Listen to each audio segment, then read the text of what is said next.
De volta com mulher.com para conversar sobre a nossa saúde. Nós, mulheres, sabemos que precisamos anualmente fazer a nossa visita ao ginecologista para fazer os nossos exames, mas a gente lembra só da mama, né? Mas a gente não se lembra, quando vem a campanha do Outubro Rosa e etc., que nós podemos ter câncer de ovário, entre outros, mas é bem específico da mulher esse tipo de câncer. E por isso, nós estamos hoje aqui com o oncologista, o doutor Igor Mantovani, para falarmos justamente neste Dia Mundial do Câncer de Ovário sobre os sintomas e até mesmo prevenção. É possível prevenir o câncer de ovário? A gente vai saber isso conversando com ele. Já dei as boas-vindas no início do programa e mais uma vez obrigada por estar conosco, doutor. Eu que agradeço você, Cita. Obrigado. E quando a gente fala em câncer de ovário, e eu estou falando aqui só da mulher, porque só mulher, não tem jeito. Restrito à mulher, né? Muito restrito à mulher. Exato. Por isso que eu queria que o senhor nos explicasse como é esse câncer. Existem vários tipos de câncer de ovário? É somente um? O diagnóstico, como que acontece em relação a esse câncer na saúde da mulher? Então, o câncer de ovário ele é um câncer relativamente raro. O Instituto Nacional do Câncer agora para 2023 nos trouxe algumas estatísticas relacionadas à expectativa de câncer para os próximos anos. E o câncer de ovário ocupa aí a 8ª posição dos cânceres mais frequentes na mulher. Ele por ser um câncer raro, ele é sim um câncer que muita gente às vezes não se familiariza, que a gente escuta histórias, mas não histórias tão famosas como a história do câncer de mama, como você bem colocou, né? Mas hoje, né, dia 8 de maio, é o Dia Mundial de Câncer de Ovário, a gente falou isso, uma data que chama atenção para essa doença, é uma doença que merece muita atenção, justamente porque tem suas formas de tratamento, de prevenção e eventualmente pode sim ser uma doença perigosa para as mulheres em geral. O câncer de ovário ele engloba várias doenças dentro dela.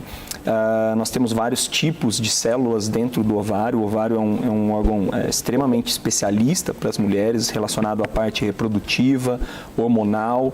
Então, existem diversas células que podem eventualmente evoluir para um tipo de câncer do ovário.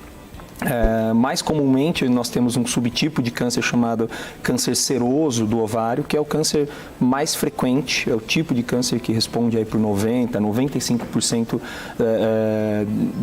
dos casos de câncer de ovário. Na maioria das vezes é um câncer silencioso, né? Então isso daí é a importância de conversas como essa que nós estamos tendo para falar sobre casos, histórias de mulheres que tiveram, como eventualmente prevenir, a importância sobre a questão genética envolvida no câncer de ovário. Então, eu acho que é importante datas comemorativas como a de hoje, né? Não que a gente esteja celebrando o fato de alguém estar doente, mas estamos celebrando a informação, o conhecimento científico. Que é um alerta, né? Sim, sim. É falar, gente, presta atenção aqui, olha. Exato, e transmitindo isso, né, aqui no mulher.com, sempre importante. O ovário, a mulher tem o útero, né? Sim. E do útero saem as trompas e o que fica na ponta destas trompas são os ovários. E a gente tem a impressão, quando a gente vê no desenho, né, quando você que está em casa, lembra do desenho do útero, das trompas e do ovário, parece que está solto lá dentro, parece que eles ficam soltinhos lá dentro. E, na verdade, não é bem assim, ou ele é mesmo soltinho. Existe sim algumas teorias que envolvem-se relacionadas a isso, né, de que o câncer de ovário existe um espacinho entre o câncer de ovário e as fímbrias, né, que captam o óvulo, levam para a tuba e depois fazem toda essa função reprodutiva da mulher. O ovário, de fato, ele está dentro da cavidade abdominal. As mulheres em geral têm 2 ovários, né, o direito e o esquerdo. É um órgão muito facilmente visto em exames de imagem convencional, como por exemplo o ultrassom, né? Então a gente consegue monitorar a saúde do ovário nas diversas fases da vida da mulher, do momento reprodutivo, na fase da mulher com idade acima dos seus 50, 60 anos, a gente consegue monitorar a saúde ovariana através de exames como por exemplo o ultrassom. Eu te disse que ele é um câncer silencioso porque muitas vezes, como ele é pequeno, um órgão de dimensão pequena, que está dentro do abdômen, onde a gente gente tem sintomas diversos, queixas abdominais da parte intestinal, gástrica, muitas vezes a gente não consegue perceber que tem algo errado com o ovário, né? Então, na maioria das vezes, a mulher não sente, não tem sintomas do câncer de ovário, ela vai descobrir esses sintomas quando a doença está num momento mais avançado. E daí, por isso que ela é uma doença silenciosa e perigosa, né? E daí a importância daquilo que você falou no começo, da regularidade do contato da mulher com o seu médico, da regularidade às visitas médicas, mesmo que seja para falar sobre saúde, né? Na maioria das vezes a gente não quer falar sobre doença, a gente quer ir lá para falar, olha, realmente você está com uma boa saúde feminina, uma boa saúde ginecológica, volte ano que vem, né? E às vezes nessa boa notícia as mulheres esquecem de fazer seus exames periódicos, suas rotinas médicas e eventualmente aparecem com uma doença já muito sintomática.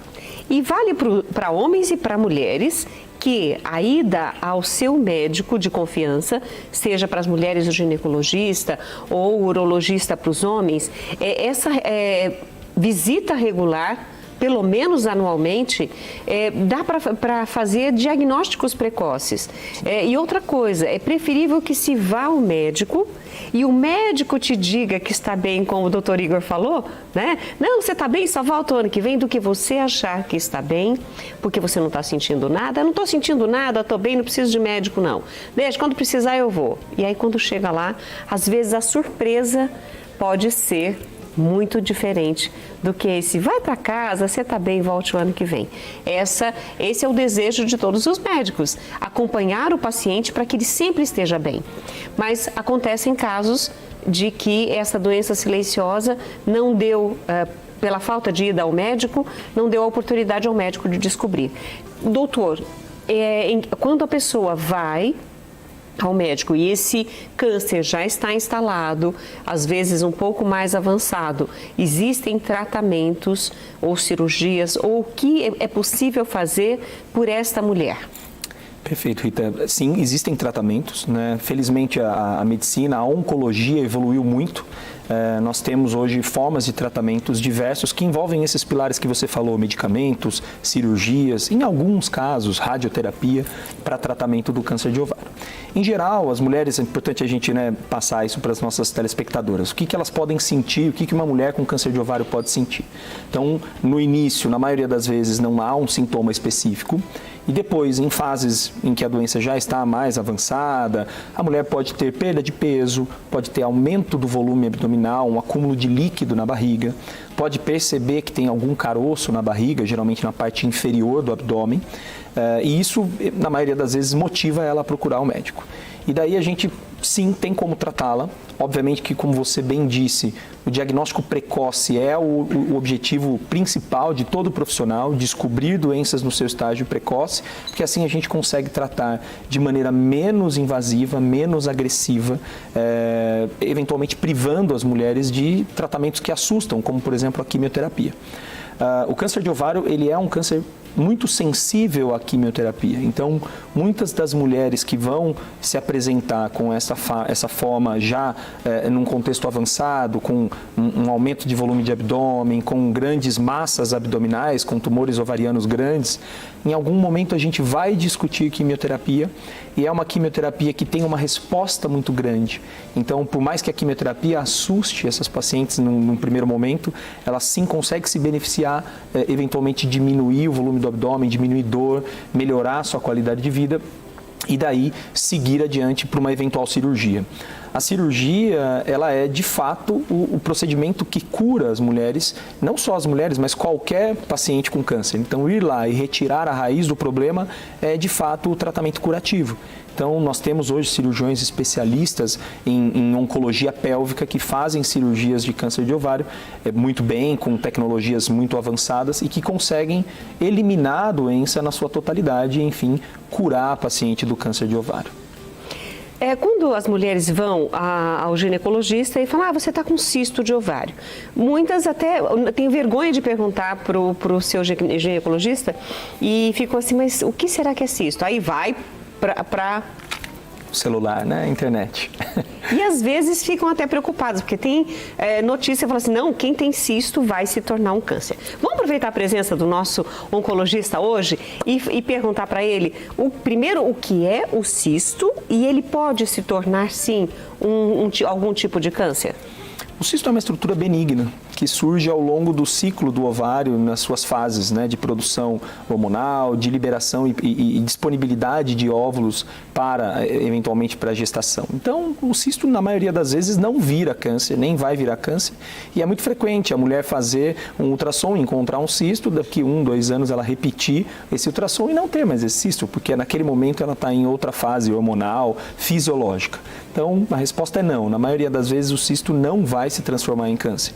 O que nós podemos ter é o surgimento de lesões sólidas no ovário, a gente chama de massas no ovário, ou, eventualmente, massas que têm componentes mistos e que podem ter uma partezinha de cisto, mas que tem ali uma parte sólida, uma parte realmente robusta e que chama a atenção do médico que está avaliando aquela paciente ou aquele exame, né? Na maioria das vezes, o ultrassom, como eu te falei. Então, o cisto não vai evoluir para um câncer na sua grande maioria das vezes. Evidentemente, quando a gente encontra uma estrutura no ovário, direito, esquerdo, qualquer que seja ele, quando nós encontramos uma forma que não é comum, existe uma rotina de investigação. E daí o ginecologista está muito familiarizado com isso. Existem exames de sangue para investigação desse momento que a mulher está, existem exames de imagem, como eu disse aqui, o ultrassom, eventualmente exames de maior definição, como a tomografia computadorizada e até a ressonância. E em casos em que se há uma suspeita, uma dúvida quanto àquele diagnóstico, você indica eventualmente a retirada daquele ovário, né? A mulher tem 2, então é possível que ela consiga manter a função reprodutiva, a função hormonal, né? E seguir a vida com um ovário somente, né? É claro que isso tem que ser muito bem planejado, a depender da idade daquela paciente, a depender da prole que ela já tenha constituído, se ela já tem filhos, se ela tem desejo de ter mais filhos. Então isso tudo tem que ser muito bem planejado, orquestrado para que ela não sofra os prejuízos da falta do ovário futuramente. Isso vale também para quem tem ovário policístico? O ovário policístico, como eu lhe disse, é uma condição, ela pode se transformar numa situação em que gera sintomas relacionados a um distúrbio hormonal da mulher, né, síndrome de ovário policístico, mas na maioria das vezes não. Também na maioria das vezes isso é muito mais uma regulação hormonal, da função hormonal da mulher, né, de um controle da parte de produção hormonal, do que um risco relacionado ao câncer do ovário mesmo, Rita. Agora vamos falar de prevenção, doutor. Como que as mulheres podem evitar que o câncer entre na saúde delas? Gostei que você me perguntou do câncer de maneira geral, porque, de fato, se a gente for nichar para o câncer de ovário, hoje em dia a gente tem alguma dificuldade em falar sobre prevenção de câncer de ovário. Nós não temos, por exemplo, um programa nacional e nem mundial de rastreamento de câncer de ovário. Dada a raridade dele, né? E dada a dificuldade de se ter um exame que consiga mostrar que fazê-lo num momento mais precoce ou de maneira populacional, como é, por exemplo, o PSA para o câncer da próstata, a mamografia para o câncer da mama, o Papa Nicolau para o câncer do colo uterino, que isso impacte na redução de casos e, eventualmente, em mortalidade, no número de mortes envolvidas no câncer de ovário. Então, infelizmente, nós não temos essa estratégia. Mas daí, quando a gente fala de câncer como um todo, a gente tem estratégias para uma boa saúde, né? Então, é importante regularidade em atividade física. Gostei ali da nossa chefe trazendo uma alimentação, né, rica em vegetais, em legumes que muitas vezes estão fora da nossa rotina da mesa ali, né? Então, acho que infelizmente, né? Não que não sejam gostosos, mas às vezes porque não sei lidar com o alimento, ou não achei para comprar, é mais difícil e tudo mais, e você acaba não tendo uma alimentação, a rotina do dia a dia, né? O fast food, tô com o horário, o tempo, né? Então, todo mundo corre hoje e corre até para comer. Muito. Então, né? Às vezes, comer somente o fast food, comidas gordurosas, enfim, não vou entrar no mérito da questão aqui agora, você sabe de qual comida eu estou falando, e se isso vira um hábito, aí o nosso organismo sente, né? Sim, se acostuma, e isso não é por um dia, isso é por meses, anos, isso se torna um hábito, uma rotina, e daí a gente não fleta com uma boa saúde, né? Então, prática regular de atividade física, uma boa alimentação balanceada, rica em frutas, vegetais, que não seja privada de carne, né? Acho que a ideia não é privar aquele indivíduo, aquela mulher, homem que gosta de comer carne, de comer a carne. Acho que ela pode, mas eventualmente haver um controle da rotina, né? De consumo de carne vermelha, de processados, né? E até mesmo desses alimentos, como você comentou, do fast food, do lanche, enfim. Isso é prazeroso, faz parte eventualmente de um encontro social, de você ir lá num fim de semana, numa data pontual e ter um momento agradável para comer o que você deseja, mas é importante haver uma regra de uma boa saúde. E é importante essa regularidade no seu médico, né? Porque um ponto que a gente vai certamente falar aqui é que muitas pessoas tiveram casos de câncer na família, casos de câncer jovens na família, casos de câncer de ovário em várias mulheres na família, e às vezes isso não acende uma luzinha, né? Fala, poxa, que estranho, né? Fulana teve câncer de mama, ciclana câncer de ovário, será que isso se correlaciona? E a resposta é sim, isso se correlaciona. Quer dizer, não necessariamente porque a avó teve, a mãe teve, ela vai ter exatamente o mesmo tipo de câncer no mesmo lugar. Pode vir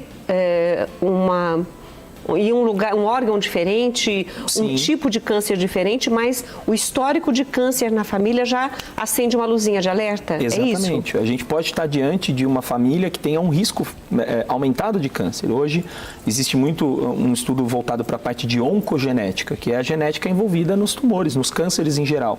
Então, pessoas com câncer de ovário mandatoriamente precisam passar por uma avaliação genética.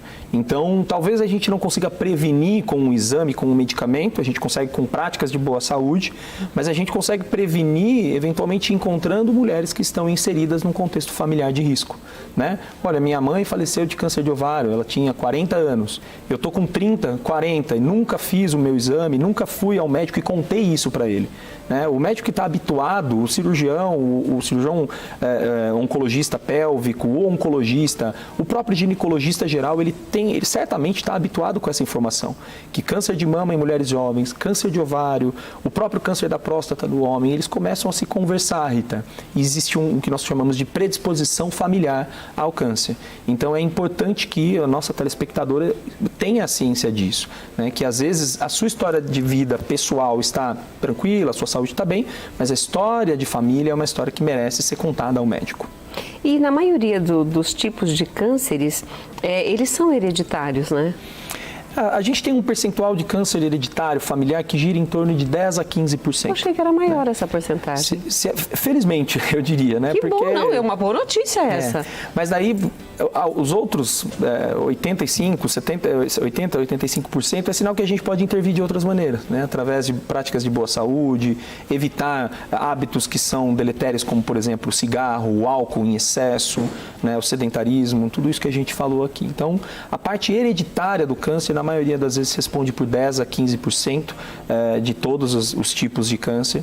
E cânceres como mama, ovário, próstata, entre outros, poderia falar vários aqui, mas esses que estão dentro do nosso bate-papo de hoje, principalmente o câncer de ovário, merecem uma avaliação voltada para a parte genética da família.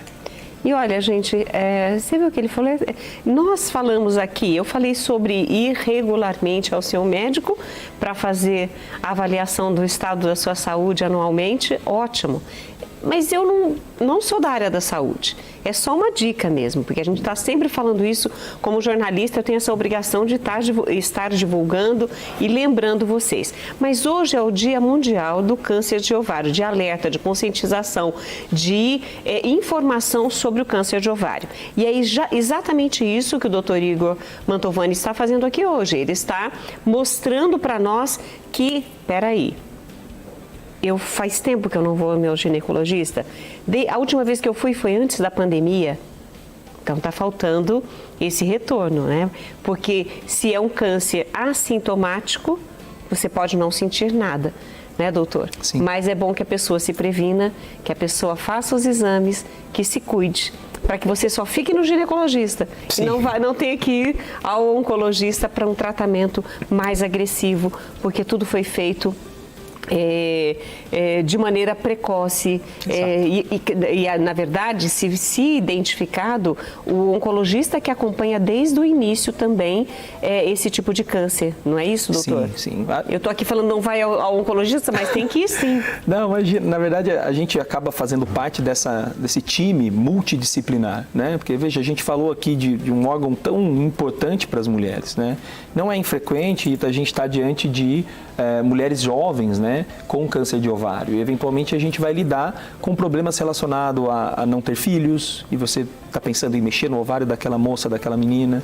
Então, é um time que cuida dos pacientes, né? Eu fico muito feliz quando recebo um paciente do cirurgião, do ginecologista, da médica de fertilidade, né, que está trabalhando muito nesse momento das mulheres mais jovens que têm desejo de filhos, enfim, e que vem para mim com um diagnóstico de uma doença inicial, ou não, isso não é necessário fazer um tratamento mais agressivo, siga a sua vida, mantenha a sua rotina de exames, né? O oncologista faz parte desse time que acompanha os pacientes, no caso, as mulheres com câncer do ovário. Uma pergunta que eu não fiz, eu preciso fazer, é que, na maioria dos cânceres, olha, a partir de tal idade, você tem que fazer regularmente os exames e etc. Alguns deles você lembrou aqui agora há pouco. No caso do câncer de ovário, ele não tem uma idade que acomete mais comumente? Ele é um câncer que, na maioria das vezes, aumenta a sua incidência com a idade. Então, é mais frequente, a gente está diante de mulheres acima dos 45, 50 anos, e a idade, por si só, é um fator de risco para o câncer em geral, qualquer tipo de câncer. Quando a gente fala especificamente do câncer de ovário, não se espera que mulheres muito jovens vão ter o diagnóstico de neoplasia do ovário. Então, é uma rotina que a gente orienta a mulher já acima dos seus 45, 50 anos do acompanhamento nesse sentido para monitorar a saúde ovariana. Mas daí, se a gente pegar a mulher que tem a vida sexualmente ativa, que já tem filhos, ou que passou por um processo de gestação, que está fazendo check-up mamário, então ela acaba estando próximo do seu médico. Então, o que ela precisa é estar perto do seu ginecologista, perto do seu clínico, do médico de acompanhamento de confiança dela. Não necessariamente ali na ponta da especialidade, que é o cirurgião, o oncologista pélvico, o oncologista clínico. Não necessariamente esses pacientes vão chegar a mim. Na maioria das vezes não vão. Na maioria das vezes eles vão ser acompanhados e investigados pelo médico da unidade básica, pelo médico mais generalista, né? E não o médico tão especialista da área. Quando isso for necessário, evidentemente que isso chega a nós, que acabamos por tratar e ditar os tratamentos para o câncer do ovário. Uma delícia conversar com você mesmo num assunto tão sério e difícil, né? Para a pessoa receber o diagnóstico de câncer pode assustar, mas hoje você deu um pouco de esperança e informação para nós. E eu quero agradecer muito a tua presença aqui. Eu que agradeço, sempre um prazer estar aqui com você no Mulher.com, sempre muito gostoso o nosso bate-papo. Obrigado de coração. Eu também acho. Conversamos com o oncologista Dr. Igor Mantovani, e com certeza ele voltará outras vezes para nos orientar, né, em relação aos cuidados que temos que ter com a nossa saúde, principalmente prevenção. Porque aí, gente, olha, você viu quanta dica que ele deu? E aí você não está seguindo, né? Você está que nem eu, está meio assim, mas eu não quero fazer exercício físico, eu não quero isso, não quero aquilo, deixa de preguiça. Bora fazer o seguinte, cuidar da nossa saúde, que é muito importante.